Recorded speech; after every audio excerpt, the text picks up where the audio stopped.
morning, good morning, good morning. This morning we're talking about trusting politics. What do you think about that? What do you think I have to say about that? So we have an election coming up, which you all know about.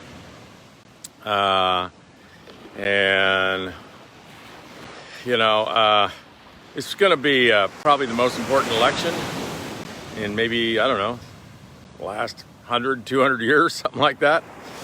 And I think you probably all know that our country has been never more divided, maybe since the Civil War as it is today. And I don't think, my personal opinion is we're not as divided as we were back in the Civil War, where people are going to actually draw a line in our country and take up arms against each other. But from an attitude standpoint and a relationship standpoint and connection and listening and empathy, we are perhaps the most divided we've been in as long as any of us can remember, or our parents or grandparents can remember. And we have a critical election coming up. And, I know whenever I start talking about politics, people want to know, well, okay, well, what are you? I'll just tell you up front, okay? I'm a conservative, independent environmentalist. So you try to figure that out. And some of the things that I believe in is I believe in secure borders in our country. I believe in really intelligent, productive immigration. I believe in the environment, because if we exhaust the environment for money, what are we left with, right? That's like trashing your body to make money. Does that make any sense? I don't know. I'm obviously an entrepreneur. I spent my whole life as an entrepreneur, so I'm pro-business and I'm pro-personal responsibility. And I also could never walk by somebody who needed my help where I did not help them. So, the interesting thing about politics is I think one of the most damaging things about politics is the party platform, right? So what the party platform does is it pushes each one of us to abandon perhaps our authenticity in favor of a platform. So somebody might say, well, are you a Republican? No, I'm not. Why? Well, because my personal authentic beliefs do not align with that platform. Some of it, but not all of it. Oh, so you're a Democrat? No, I'm not. Well, why not? I mean, if you're going to help somebody that needs you, that you're walking by, why don't you just, kick them and tell them to do their own work, right? Well, because I have empathy, I have compassion, and I have enough, right? So when you have enough, I don't know, for me, I'm not telling you how you should be or what you should do, but when I have enough, I feel like sharing, right? So, if you have $100 million, I don't have $100 million, but if you have $100 million, if I had $100 million, I'd share it, right? If I had $1 billion, I'd share it. I wouldn't keep it and try to get more. I don't know. It doesn't make sense to me personally, right?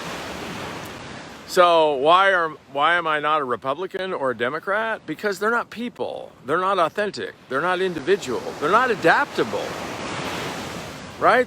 You can't have the best of both worlds, right? Like, I'm pro-business. I'm super pro-business.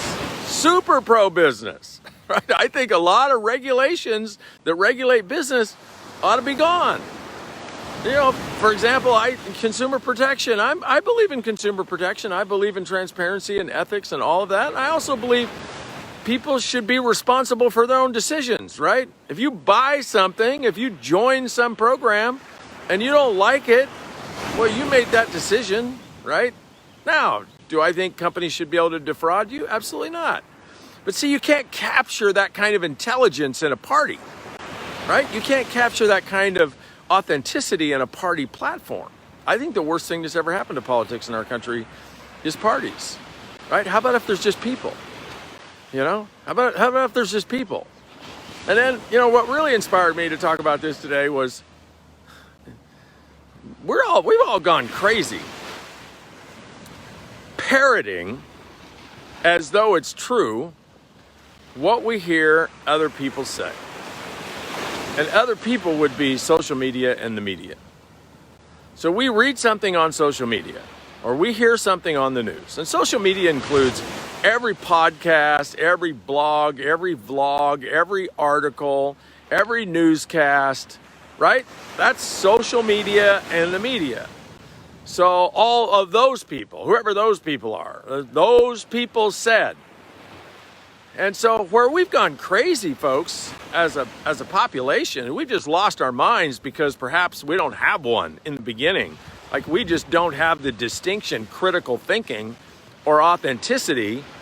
And so what we do is we read something or watch something that somebody else posted, and because it resonates with us, because it aligns with our confirmation bias, our blood boils and we go crazy, and we're going to like post it all over our social media. Right? But the problem is most people in the world aren't critical thinkers. Most people in the world aren't authentic. Most people in the world are looking for leadership. They're dying for leadership. Right? And if you're one of those people that reads something on social media and decides it's true, well, you're dying for leadership too. Because leadership doesn't do that. Leadership does their own independent investigation for what? For truth. For finding out what's true. And finding out what's true today in the media is kind of like trying to find out who owns an offshore corporation that has 10 levels of ownership. So yeah, I know you've heard about this and, business fraud investigations. Well, who owns that corporation? Well, it's an offshore corporation, and it's owned by some guy, but it's actually owned by another corporation. Okay, well, who owns the other corporation? Well, 3 other corporations. Oh, so just think of this in generation. You're trying to find out my hat and my glasses. Trying to find out who owns this corporation. So you go down to the second level, and let's say the corporation's owned by 3 other corporations. Well, who owns each of those 3 corporations? Well, they're also offshore corporations. So you got to find out who owns that. Now you're in 3rd generations, and let's say each one of those is owned by 2, right? So now you got 3 corporations you got to find out who owns, plus 6 corporations you got to find out who owns them. Now you're actually investigating who owns 9 corporations. The problem is they're all owned by offshore entities who don't have to disclose their ownership, and they're all owned by corporations that don't have to disclose their ownership. So how are you ever going to find out who owns the company? And here's the brilliance and the magic of disinformation in social media and media today, folks, that has hoodwinked us, all of us that watch or listen to anything, and have a physiological response to the information. Even if we don't share it, if we have a physiological response to the information, it affected us. You got somebody way down there in the 6th generation of ownership of this offshore corporation that actually has, let's say, a very liberal agenda. And they mask it in what looks like very conservative offshore corporations. In other words, you have a very liberal opinion that is masked by very conservative opinions. But who's driving the bus? And you've heard the phrase, follow the money, right? Follow the money, because it's all about money. It's always all about money. Politics is all about money. Everything's about money in America. And so we're getting hoodwinked. And it's both sides too. Don't interpret that I used a liberal example as that it's liberals. It's both sides of the agenda. I don't know who's worse. I don't care who's worse. They both do it. And if you're buying into media hype, I got to tell you, folks, I'm 65 years old, and Walter Cronkite is dead. He's gone. And with him, slowly what eased into our consciousness in our country is not the news. There's no news anymore. There's just infomercials. And, if you want to buy the conservative agenda, go watch Fox News. And go watch a bunch of conservative podcasters and bloggers. If you want to buy the liberal agenda, go watch CNN and MSNBC. Right? Where's the news? You say it's PBS? Well, where are they getting their news?